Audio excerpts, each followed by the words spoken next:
Welcome, welcome, welcome, you guys. It is your girl, Brown Skin Exoticals, and I'm back with another video for you guys.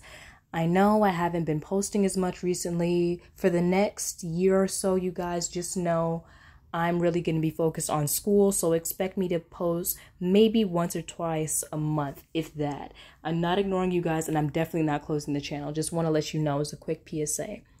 Today's video was inspired by the email sent to me by Maya, who gave me permission to not only show her face, but to share her story. She writes, "Hello, my name is Maya, and I am a new subscriber to your YouTube channel. I found you and Exoticals United the other day, and I've been binge watching ever since. I found your email in one of the videos, and I'm asking for suggestions.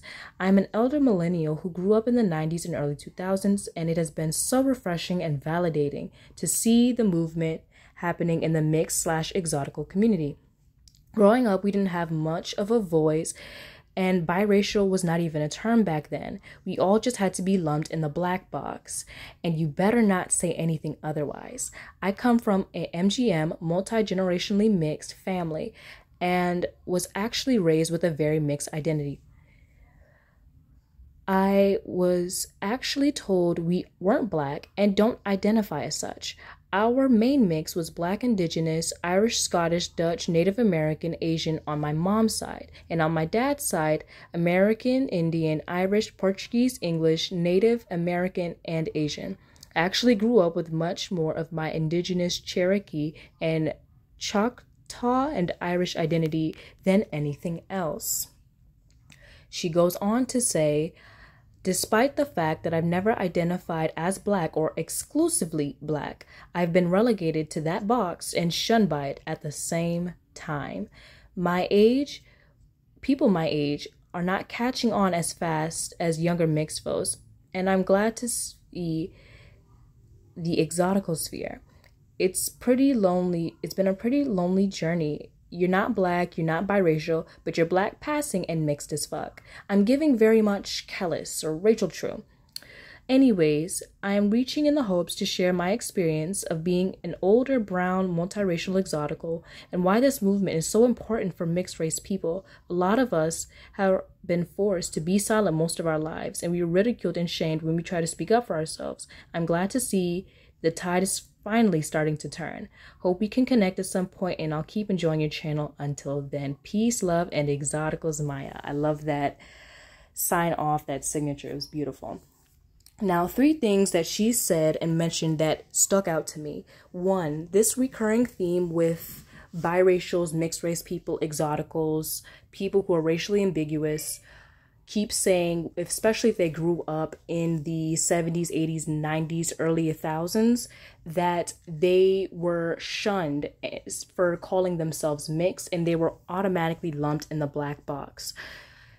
So when we get faced the question, why don't you just identify as biracial? Why don't you just call yourself mixed? We know it's pure gaslighting, because even when we do, we get told it's not that deep. Why are you saying mixed girl in your bio for social media? Why are you putting curly head in your username? You're corny, you're a colorist, you're a texturist, blah, blah, blah, blah, blah. And another thing she mentioned that stood out to me is when she said she grew up in a family that told her automatically, you're mixed. Sad to say, because of society and the brainwashing of so many mixed and exotical people, you will see people who are clearly as day mixed and biracial, but they will still raise their kids to believe, no, but you're black, but you're black. Society sees you as black. And one of the people who is famous, and he's known for his quote pro-blackness, which ironically is a biracial man, is President Barack Obama. And this was a study that illuminates why multiracial Americans almost never call themselves white. And I'll add on why they never call themselves quote unquote biracial or quote unquote mixed. Barack Obama says, "I'm not sure I decided it," he said once in an interview with 60 Minutes. "I think if you look African American in this society, you are treated as African American." He later told PBS, if I'm outside your building trying to catch a cab, they're not going to say, oh, there goes that mixed race guy."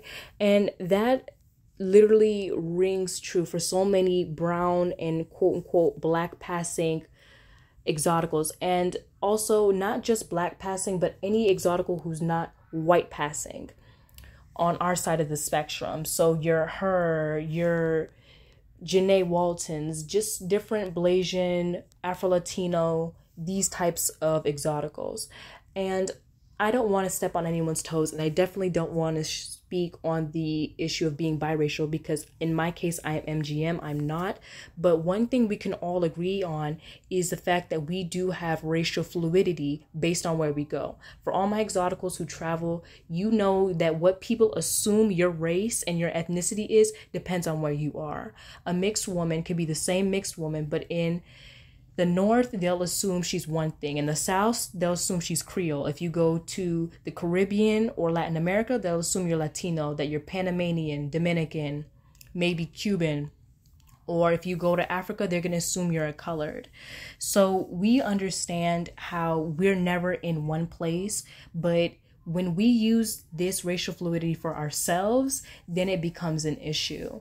And I'm happy that this woman who shared her experience with me via email earlier was able to grow in a family dynamic that told her, you're mixed.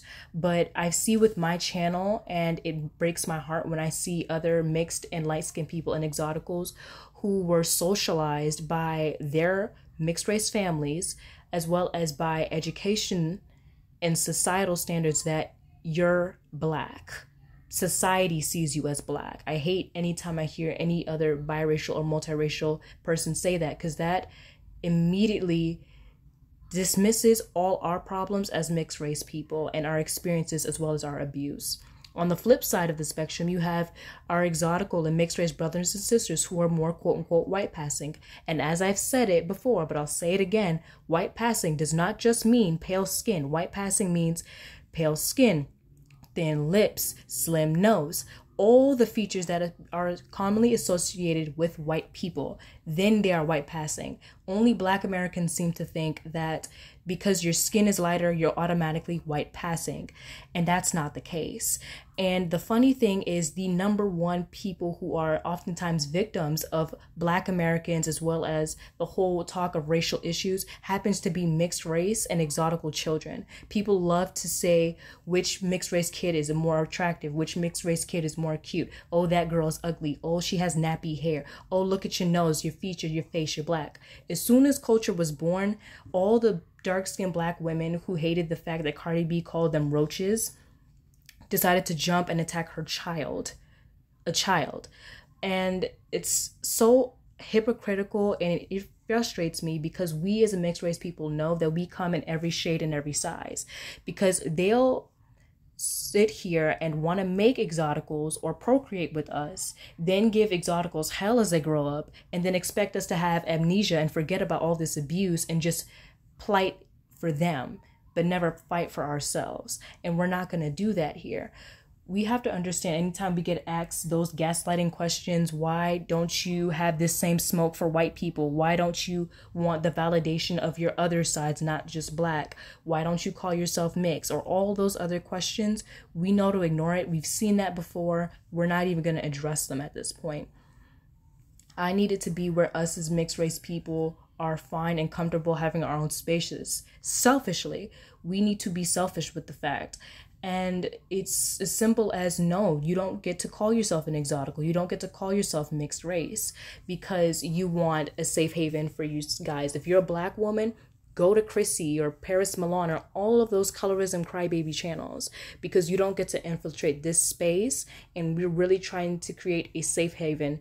Exoticals United, multiracial movement, Golden Goddess, myself included, and all the amazing exotical and biracial channels that keep popping up every day. So I just wanted to share that little tidbit with you guys. And I know that kind of felt like a bit of a rant, but I hope you guys understand what I'm trying to say with that. And you guys continue to be blessed, continue to be unapologetically mixed. I love you guys so much. I'll see y'all in the next one. And again, as always, send me any emails. I will get to them when I get to them. I love you guys. See y'all when I see y'all. Bye.